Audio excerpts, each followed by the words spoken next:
ಕರ್ತನಲ್ಲಿ ಪ್ರೀತಿಯುಳ್ಳ ದೇವ ಮಾನವರೇ, ಕ್ರಿಸ್ತೇಸುವಿನ ಹೆಸರಲ್ಲಿ ನಿಮ್ಮೆಲ್ಲರಿಗೂ ವಂದನೆ.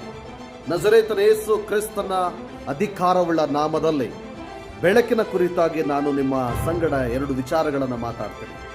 ಬೆಳಕು ಆದಿಕಾಂಡ ಪುಸ್ತಕದ ಮೊದಲ ಅಧ್ಯಾಯದ 3ನೇ ವಚನದಿಂದ ಆರಂಭ ಆಗ್ತದೆ.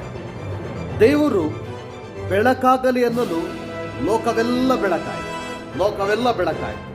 ಹಾಗಿದ್ದಲ್ಲಿ ಈ ಬೆಳಕು ಪ್ರತಿಯೊಬ್ಬ ಮನುಷ್ಯನ ಜೀವನವನ್ನ ಆಶೀರ್ವಾದಕ್ಕೆ ನಡೆಸುವಂತ ಬೆಳಕಾಗಿ ಮಾರ್ಪಡ್ತು. ಪ್ರಿಯರೇ, ಕೀರ್ತನೆಗಳ ಪುಸ್ತಕದ 18ನೇ ಅಧ್ಯಾಯದ 28ನೇ ವಚನ ಹೀಗೆ ಹೇಳ್ತದೆ, ನೀನೇ ನನ್ನ ಬೆಳಕನ್ನು ಹೊತ್ತಿಸುವವನಲ್ಲವೇ, ದೇವರೇ ನನ್ನ ಬೆಳಕನ್ನು ಹೊತ್ತಿಸುವವನಲ್ಲವೇ, ನನ್ನ ದೇವರಾದ ಯೆಹೋವನು ನನಗೆ ಬೆಳಕನ್ನು ಕೊಟ್ಟು ಕತ್ತಲನ್ನು ಪರಿಹರಿಸುವನು. ನನ್ನ ದೇವರಾದ ಕರ್ತನು ನನಗೆ ಬೆಳಕನ್ನ ಕೊಟ್ಟು ಕತ್ತಲೆಯನ್ನ ಪರಿಹರಿಸುವನು ಎಂಬುದಾಗಿ. ಹಾಗಿದ್ದಲ್ಲಿ ದೇವರು ನಮಗೆ ಬೆಳಕನ್ನ ಕೊಡ್ಲಿಕ್ಕಿದ್ದಾನೆ.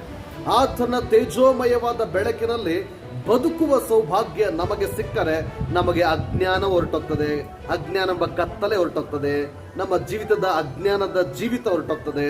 ನಾವು ಬೆಳಕಿನ ಸನ್ಮಾರ್ಗದಲ್ಲಿ ನಡೆಯಲಿಕ್ಕೆ ಅವಕಾಶ ನಮಗೆ ದೇವರ ವಾಕ್ಯದಲ್ಲಿ ಸಿಗ್ತದೆ.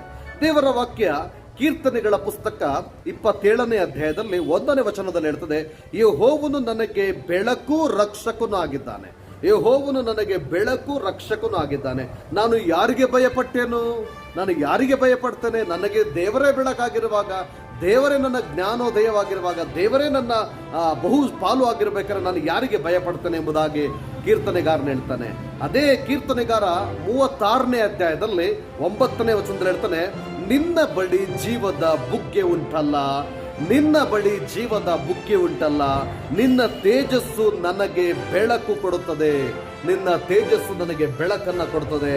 ಹಾಗಿದ್ದಲ್ಲಿ ನನ್ನ ಪ್ರಿಯ ದೇವರ ಮಕ್ಕಳೇ, ಇವತ್ತು ಕ್ರಿಸ್ತನಲ್ಲಿ ನೆಲೆಗೊಂಡವನು ಯಾವತ್ತೂ ಕತ್ತಲೆಯಲ್ಲ, ಅವನು ಬೆಳಕಿನಲ್ಲಿ ಜೀವಿಸುವ ದೇವರ ಮನುಷ್ಯನು, ದೇವ ಮಾನವನು ಆಗಿರ್ತಾನೆ.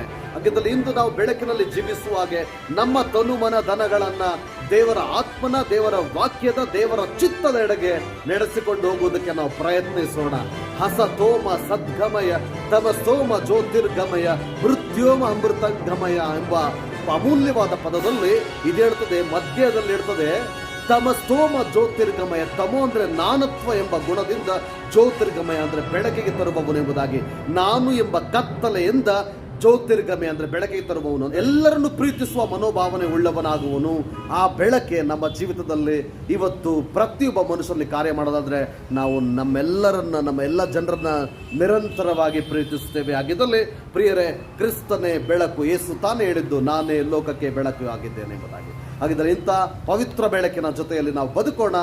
ಬದುಕಿದರೆ ನಾವು ಬೆಳಕಾಗಿ ಜೀವಿಸ್ತೇವೆ. ಹೀಗಾಗುವಂತೆ ಕರ್ತನ ಆತ್ಮನು ನಿಮ್ಮನ್ನು, ನಮ್ಮನ್ನು ಬಲವಾಗಿ ಉಪಯೋಗಿಸಿಕೊಳ್ಳಿ, ಬಲವಾಗಿ ನಡೆಸಲಿ, ಬಲವಾಗಿ ಆಶೀರ್ವದಿಸಲಿ, ಯೇಸುವಿನ ನಾಮದಲ್ಲಿ ಆಮೆನ್.